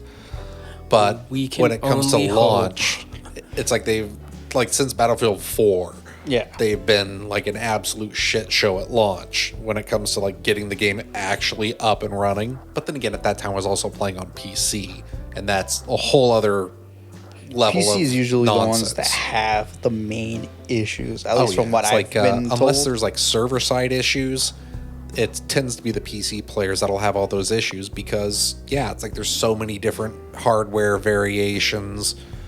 It's like they can't necessarily account for all of it, so it's not properly optimized. Then you have a whole bunch of people doing X, Y, and Z. Like when they first launched Battlefield, I think they launched it with 4, I think it was, the web browser-based launcher for the game. One of the stupidest fucking things I've ever seen. Because, like, every time you would leave a match, it would close the game out, it would go back to the fucking browser, and then you'd have to relaunch into a new map from the browser. Jesus. It was the dumbest shit. They did it for at least several games until I had stopped playing on computers and started playing on the consoles for them. Why they did it? No idea. but for the first like week and a half of launch, barely fucking worked.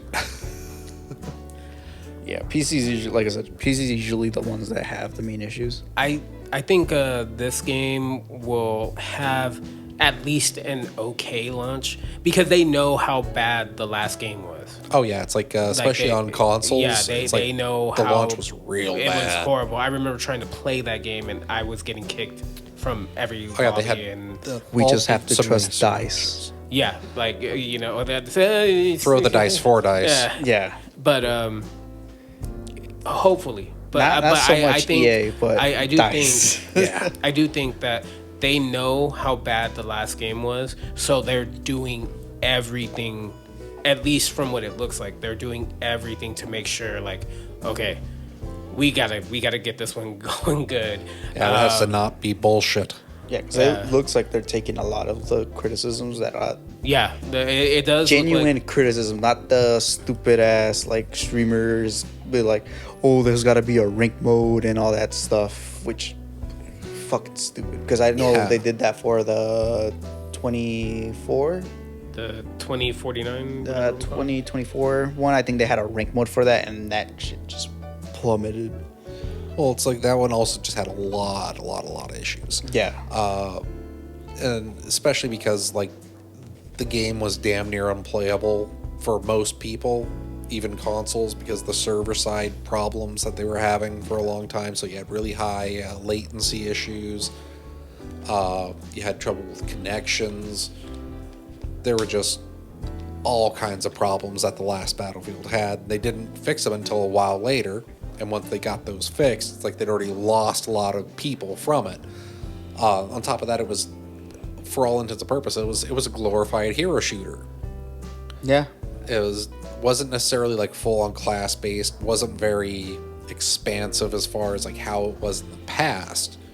But it, from what I've seen so far, is like not only does it look really nice, which has always been like one of the fortes of DICE. DICE does phenomenally beautiful games, but it also does look like they've taken a lot of the criticisms of kind of that almost hero-based thing to heart, where it's like, hey, we want to just play the damn class. Let us kind of like kit the class and not have to worry about like, oh, this is my particular operator for this faction.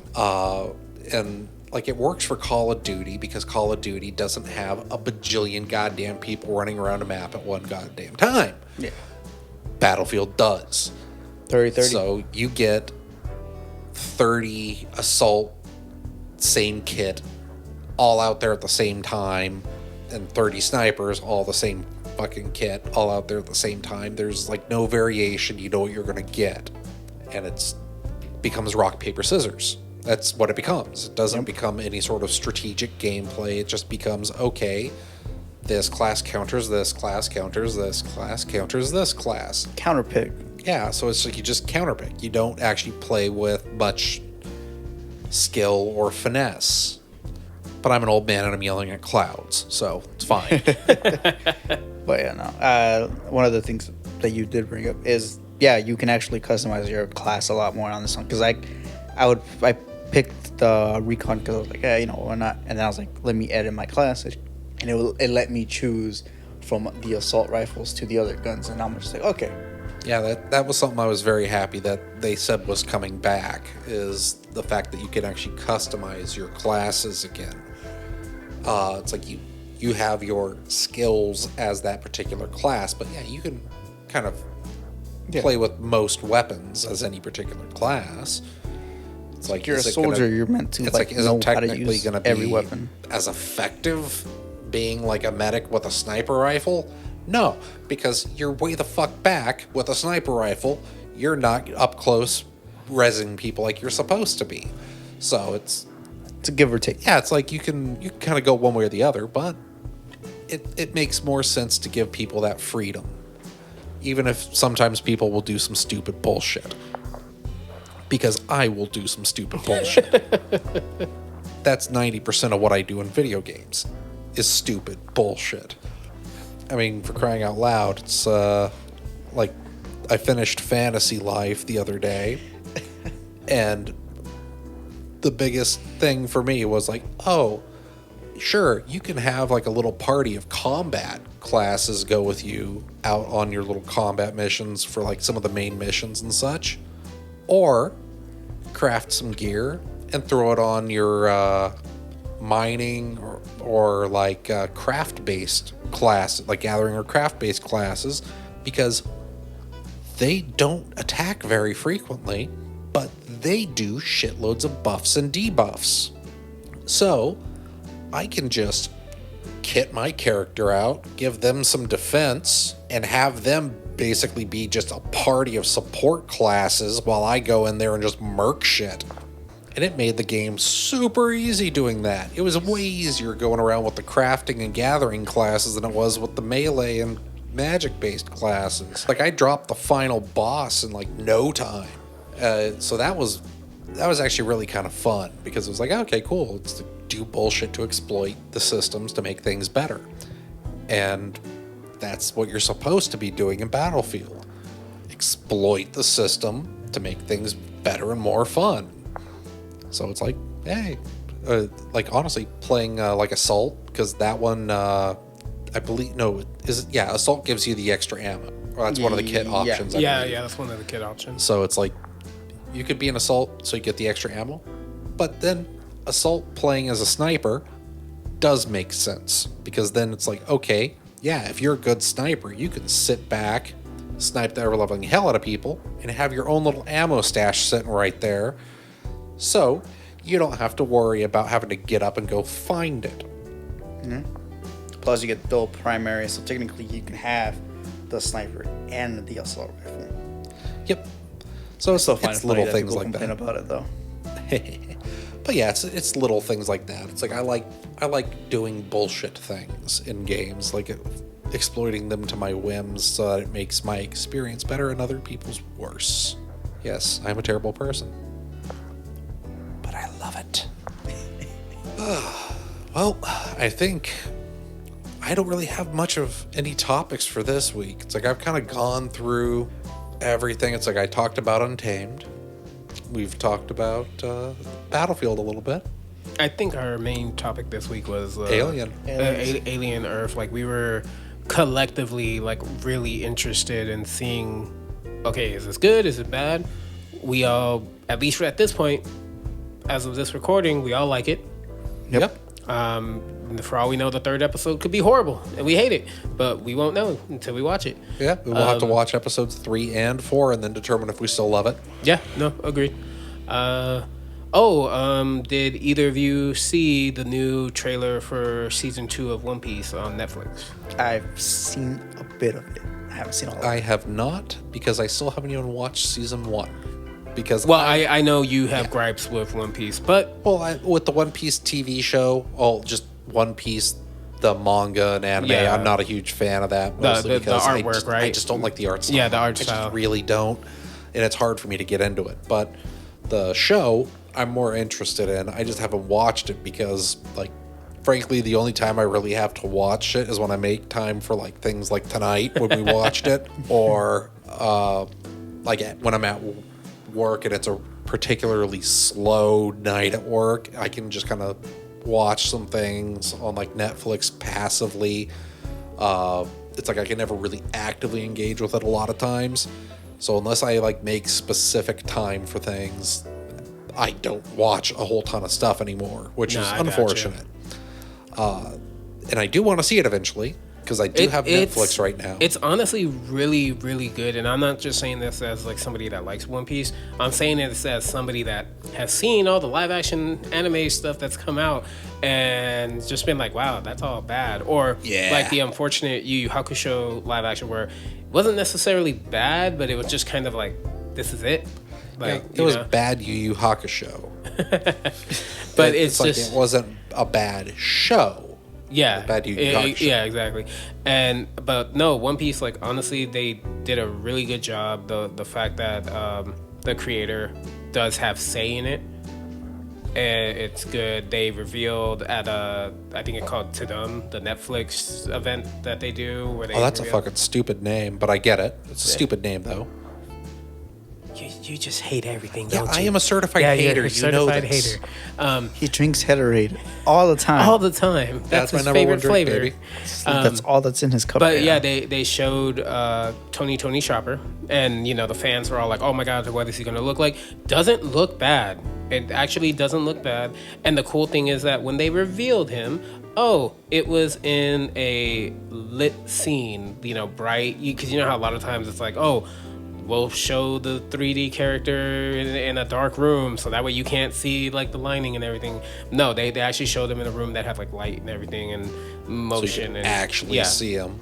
So looks like it's gonna be good. The trailer that came out, it's like literally they're pulling the characters because they introduced like Smoker. We're getting the actress that plays Nico Robin. Jesus Christ, looks like Nico Robin. Miss Sunday. You know, and then obviously there's been backlash because of who they cast as Vivi. Unfortunately, skin tone thing. Even though even though Indian. yeah, exactly. And Oda it's- has confirmed that technically, I think Alabasta is technically set in ancient Egypt. yeah, So- but you know the internet's gonna be the internet. I mean, I also heard people were complaining about Nico Robin's breast size not being the right Yeah. size, and I'm No, just like, yeah, you they guys were. do realize this is pre-time. Well, this pre-time, and on top of that, it's like this is. This is not These are humans. Yeah, these are humans. That's not anime. Have they not been noticing how things have been growing each season? That's not natural. Yeah, it's like on top of that, it's like, have you people seen those waists? Yeah, exactly. It's like it's not natural here. Come on, it's like have some grace with the character designs. Don't get. It's like I'm a stickler for like true to the source Continuity. material as possible, and that's what they're doing. They're staying as true as possible. I do like the fact that it's Oda is the one literally being like, hey, I want them to be the actors for the characters. It is nice that he has as much of a say in this as he does. Yeah. Because that is not necessarily the case for a lot of their anime adaptations on Netflix. It's like that's one of the memes online. It's like anime and the Netflix adaptation, where it's always just somehow so completely different than what the anime represented. And it's like, One Piece has been doing a pretty damn good job about representing the anime, and especially just like Oda's vision for a lot of the characters, like what nationalities they were, what they would look like if they were humans. Yeah. From what I've heard, at least from people who have watched it, is it does a good job of working with the material, and that is something that Netflix has been very, very bad about with their anime adaptations prior. Cowboy Bebop. Yeah, it's like the way my girlfriend put it is like with Cowboy Bebop, if you just disregard the series, Yeah, like the anime entirely, it's not horrible. It's fine. And to my understanding, that was the point that they were going with, that the live action show. They just didn't notify anybody else of that. That the live action show wasn't meant to be a recreation of the anime. This is another story in that universe. And you know, obviously people didn't react to that well, and it's like, well, you know, I always find it funny when people complain about live action versions of anything, whether it's anime, video game, or cartoon or whatever. And it's like, you guys complain, but you really want a shot for shot remake of something you've already seen? Yeah, Because you're going to complain about that too. There are things that it's kind of like, okay, shot for shot is fine if it's going to be a legitimate just remake. But if they want more of the story, it's like people have to be willing to be like, okay, is it true to the universe? But it doesn't necessarily have to be like, 1-to-1. It just has to maintain like a feeling of this belongs in this universe. Like with One Piece, with Cowboy Bebop, with even Death Note. It's like, do those particular shows feel like they should be in that universe, in that property's universe? and a lot of them really miss the mark, but they're, at least with like One Piece, it like really hits the mark. And it kind of goes to the same thing with what the majority of our episode has been about, Alien Earth, in a sense. Like, does this feel like it fits in the Alien universe?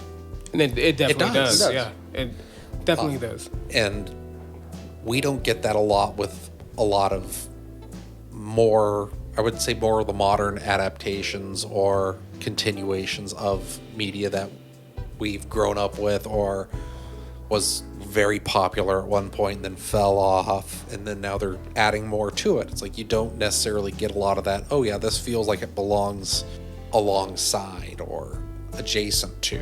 And I'm happy that it is happening more now, even though I'm getting old and I have less time to enjoy it. I'm happy that it's happening. We're getting things that feel like they should be in those universes. That's my soapbox. Yeah, and then I do like the fact that apparently season 2 for One Piece, it's dubbed One Piece Journey to the Grand Line. I think that's what it is. So they're kind of, because obviously they're not going to be able to tell the entirety. They condense it. So I would hope. So I'm glad that they're actually doing that. And again, One Piece, as long as it's been running and how much material there is, the fact that they were able to make that one season and condense it in a way where if you know One Piece, you saw what you liked from it. If you're new to One Piece, you're actually getting the story, and it's not like this big old chunk is left out and you don't hear about that. Like, you actually do get like essentially the story. And just the fact that they made the world of One Piece actually feel like it's real. And that's lovely. That is lovely. Yeah. I mean, they did build the Sunny. Yeah. So the fact that like all the ships and everything that you saw, they were actual real. I might really give built. One Piece another shot as far as the anime goes. Oh, the new one's coming out. Yeah. With their kind of like DBZ Kai version of it. Yeah. Where it's like, hey, the remake. we're gonna do the modern, like the most new animation style for it, but we're gonna cut out all the fluff and just go with like, hey, we're gonna get the story so we can get everybody up to current.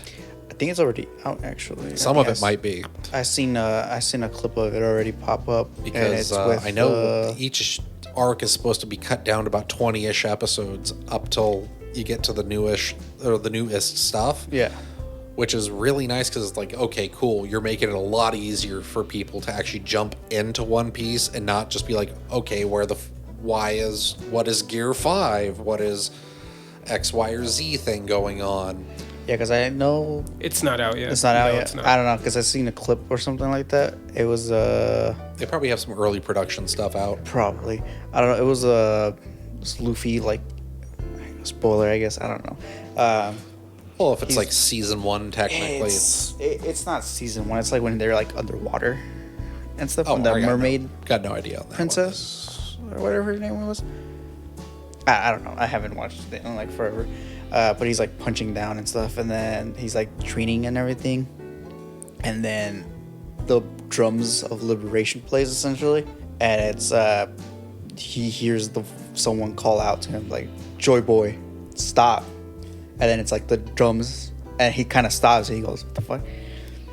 And I was like, I don't remember that in the beginning. I have no idea what you're talking about. I don't know. I think you had a fever dream, dude. That Yeah, it's doesn't like sound like it anything. could have just been something on fucking Twitter. Yeah, that could have just been somebody's fan animation or something. Yeah, it's like a little clip from Twitter. Pull it up. Like it was on my porn. TikTok, so I don't know. Yep. It was just it was something to get you to click on something else. Luffy gonna take Nami to Pound Town right after that. You know, I don't know. But yeah, it's like there's a lot of good stuff coming out pretty soon, and I'm looking forward to a lot of it. I just hope I have the time to actually watch all of it, man. Oh no, we are making time for Primitive War. Oh That yeah, is- that is we're being made absolutely making time for Primitive War. I mean, I'm not going to not watch Sharknado with a budget and dinosaurs.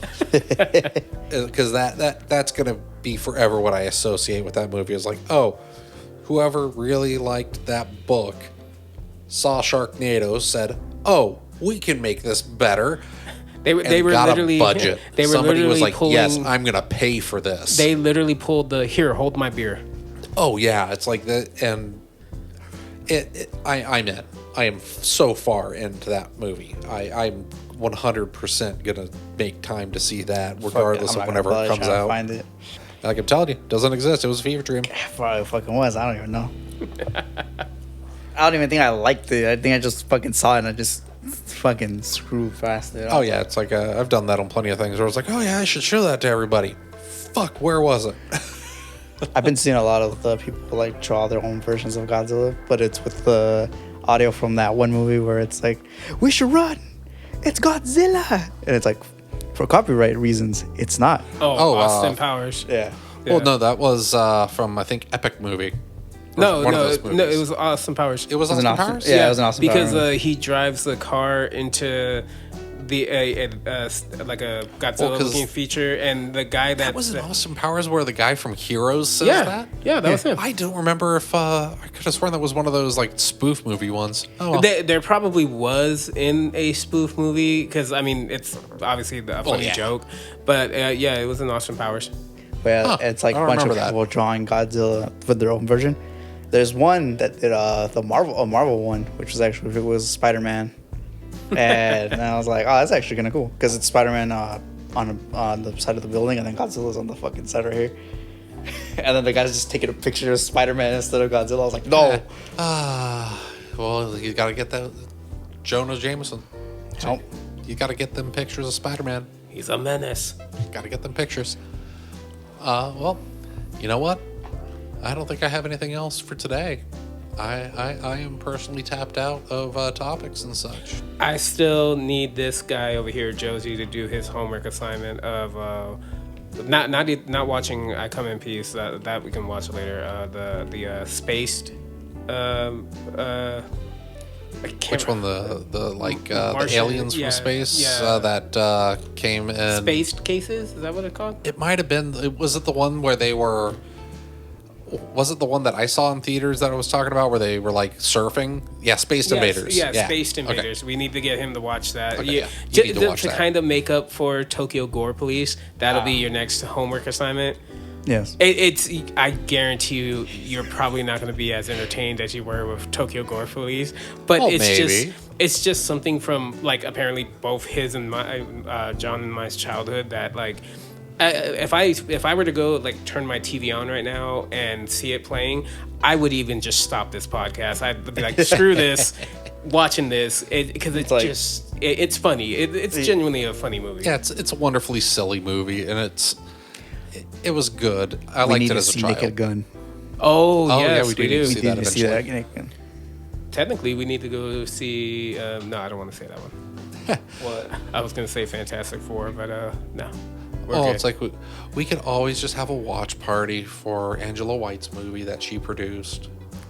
What? You're acting like it's a real movie. Yeah. It's like out of nowhere, just like this article came up one time and I was like, oh yeah, it's like for whatever reason, apparently she was like a super fan of like old skate videos and like CKY and stuff. So she wanted to shoot like an adult video like that. Oh. So, yeah, I was kind of like, what? It's like I read this like 2-3 days ago, and I was like, what the hell? So, yeah, I searched it up. It's apparently already out. Yeah, that was wild information to get. But also, one thing I think that, on like a more serious note, new Brendan Fraser one coming out that looks really good. Rental Family. Family, yes. That one looks really good. It's like I saw that trailer and I'm like, I want to see that. And I'm probably going to cry.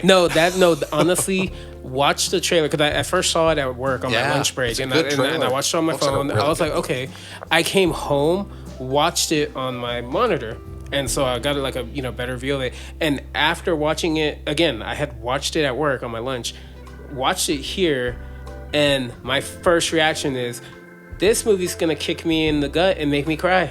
Oh, yeah. And it's not gonna feel bad for it. It's going to do it. That you can see it. That there is going to be a really, really heavy tone, because it's kind of implied already that, like, with the little girl, like, not having a dad. Yeah, not having a dad. Yeah. But you know, it's like, yeah, it's all fun and you're laughing and haha. Where's the gut punch? Oh, yeah. It's like Dude. the gut punch is hiding, and it's going to smack you so hard. When I first saw that, I was just like, oh, he's doing commercials in Japan. Good for him. Good for him. Yeah. And then I kept guy. watching it because again, it popped up on my TikTok. So I was just like, what the fuck? And I was like, I scrolled past it because I was just like, it's just an ad. I was like, but good for him. And then I was like, wait a minute. Something doesn't feel right. And then I scrolled back up and I watched the full thing. And I was just like, I got to go watch this movie. Oh, yeah. It's like that one looks really good. It's kind of like Lost in Translation in a sense. Like yeah, that was actually a good one. That one, Yeah. really good film. Watched it on a whim because, of course, I have an infatuation with Japan. So I was like, okay, I want to watch this. And I like Bill Murray. Phenomenal film. Very, like, emotionally resonant, too. Japan's just kind of the dressing for it. And I think that with this one, it's going to have more of the cultural aspect behind Yeah. it, but it will also still kind of have that just emotionally resonant, or I think the emotional resonance of this film will probably be a little bit more closer to home, where it's a little bit more universal. Oh yeah, no, definitely. And I'm looking forward to it, and I'm not normally much of I don't typically seek out to watch drama or movies that are going to have more kind of I might be, or this movie might upset me on like a emotional or spiritual level. It's like I don't seek those out because I don't typically find them enjoyable. But it's films like those where they have a little bit more kind of going on with the world around it that do tend to resonate with me a little bit more, and I'm very much looking forward to that. Oh yeah, no, me too. Obviously, love Brendan Fraser. Oh yeah, he's a national treasure. Yes, he must be. I don't even protected care at if all he's times. Canadian. I don't know if he's Canadian or American, but even if he is, it's like he's National a national treasure. Yes. He's a world treasure. It's like if anybody deserves a bronze statue, it's Brendan Fraser. Oh, yeah. It's all coming together. But yeah, so I guess for today, this has been the Shenanigoons podcast. I am John. It's been Josie. And I am Jose. Music will be provided by Kevin MacLeod of Incompetech.com. And, well, have yourselves a pleasant weekend. Get fucked. I knew it.